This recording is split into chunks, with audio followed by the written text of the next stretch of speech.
Disclaimer. The information provided by the speaker, presenter on the IDOC platform is for general informational purposes only. All information is provided in good faith.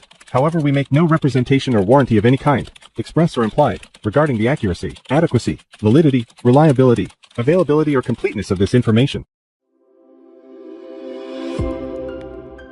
পশ্চিমবঙ্গের বহু মাদ্রাসা প্রতিষ্ঠান, খারিজি মাদ্রাসা এবং মুসলিম Islamic ইনস্টিটিউশনগুলোকে একটি survey, পারফর্মা survey of মাদ্রাসা বলে থানা থেকে ধরিয়ে দেওয়া হচ্ছে। বহু মাদ্রাসার কর্তৃপক্ষ এবং মাদ্রাসার কমিটির যারা দায়িত্বে রয়েছেন তারা আমাকে ফোন করে অনুরোধ করেছেন যে এর আইনি ভিত্তি বা এটা কি ম্যান্ডেটারি দেওয়া সেই বিষয়ে ভিডিও মারফত আপনাদের কাছে যেন আইনি পরামর্শটা দেওয়া হয়। সেই কারণেই আমি আইনজীবী আশফাক আহমেদ, সুপ্রিম কোর্ট ও কলকাতা হাইকোর্ট বলছি যে, এবং আমাকে কর্তৃপক্ষ এটাও জানিয়েছে যে কিছুদিন আগে জুন 14 থেকে জুলাই 14 অবধি ডিএম অফিস থেকে মাদ্রাসার ব্যাপারে অলরেডি একটা সার্ভে হয়েছে এবং একটা তথ্য নেওয়া হয়েছে। কিন্তু এখন যে পারফর্মাটা আপনাদেরকে দেখাচ্ছি সেই পারফর্মাটাতে মাদ্রাসার নাম থেকে শুরু করে আপত্তিকর বিষয়গুলো হচ্ছে, এই প্রথম হচ্ছে এই থানা থেকে দেওয়া হচ্ছে এবং এতে কোনো এই সার্ভে করার যে ভিত্তি, গভর্নমেন্ট অর্ডার, কোনো কোথাও লেখা আছে কিনা, ডেট, সিল, কি উদ্দেশ্যে এই সার্ভে হচ্ছে, কোনোটাই নেই। তো এর আইনি ভিত্তিটা কি?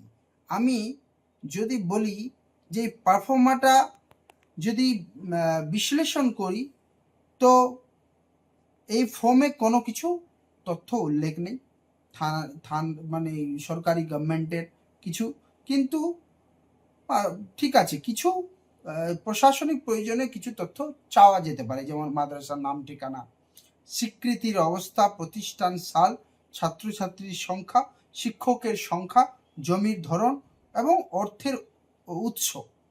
কিন্তু সংবেদনশীল প্রশ্ন এখানে অনেকগুলো হয়েছে, যে ধর্মীয় মতাদর্শ, দেওবন্দি, বেরেলভি, আহলে হাদিস, শিয়া কোনটা, রাজনৈতিক দলের সঙ্গে সংশ্লিষ্টতা, কোনো মাদ্রাসা রাজনৈতিক দলের সংশ্লিষ্টতা থাকে না, বোর্ড বা ফ্যাকাল্টির বিরুদ্ধে এফআইআর বা চার্জশিট, বিদেশের নাগরিক বা বিদেশি ছাত্র, বিদেশ প্রতিষ্ঠানের সঙ্গে যোগাযোগ এবং অনেক কিছুই চাওয়া হয়েছে যার স্পষ্ট আইনি কোনো ভিত্তি নেই। সংবিধানের অনুচ্ছেদ 14 সমতার অধিকার এবং বৈষম্যমূলক সমীক্ষা করা যাবে না, সমতার অধিকার দিয়েছে। এবং আর্টিকেল 21 অনুচ্ছেদ 21 বলেছে ব্যক্তিগত স্বাধীনতা এবং গোপনীয়তার অধিকার, রাইট টু প্রাইভেসি। এবং 25 নম্বরে ধর্ম পালনের স্বাধীনতা দেওয়া হয়েছে। 26 নম্বরে ধর্মীয় প্রতিষ্ঠান পরিচালনার অধিকার দেওয়া হয়েছে এবং 30 নম্বরে সংখ্যালঘুদের অর্থাৎ মাইনরিটিসদের শিক্ষা প্রতিষ্ঠান স্থাপন ও পরিচালনার অধিকার দিয়েছে। তো এইখানে আমার পরামর্শ হচ্ছে, এই ফর্ম দেখে আমি একজন আইনজীবী হিসেবে বলছি, আপনারা এই তথ্য দিতে বাধ্য নন, এই তথ্য দেওয়াটা ঐচ্ছিক এবং এর আইনি কোনো ভিত্তি নেই।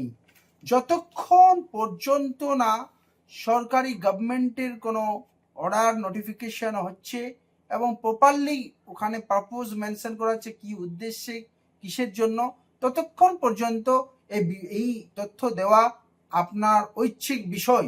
কেউ জোর জবরদস্তি করে এইভাবে আপনার কাছে সার্ভে করে একটা সাদা পেজে একটা বানিয়ে যে কোনো লোক এসে দিতে পারে, থানা এসে দিচ্ছে, কিন্তু থানা দিলেও থানা ভিত্তি কি, এটা কোন অর্ডারের বলবতে হচ্ছে, কি কোন নোটিশের, এইভাবে করা যায় না।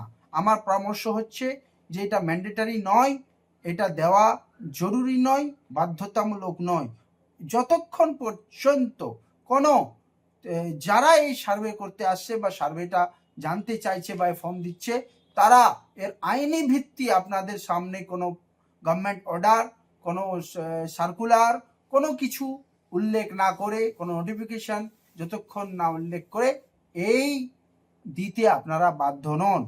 আমি পুলিশ প্রশাসনকে অনুরোধ করব, এইভাবে আইনের বিরুদ্ধে গিয়ে উইদাউট এনি বেস, কোনো আইনের ভিত্তি ছাড়াই এই ধরনের নোটিশ দিয়ে সারা রাজ্যে মাদ্রাসা বা মাদ্রাসার ছাত্র বা শিক্ষক বা ফ্যাকাল্টি বা মাদ্রাসার কর্তৃপক্ষদের হয়রানি করা বন্ধ করুন।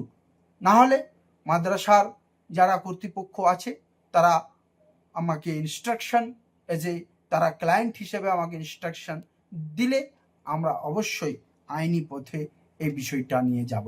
ধন্যবাদ। আমি আইনজীবী আশফাক আহমেদ, কলকাতা হাইকোর্ট এবং সুপ্রিম কোর্টের আইনজীবী।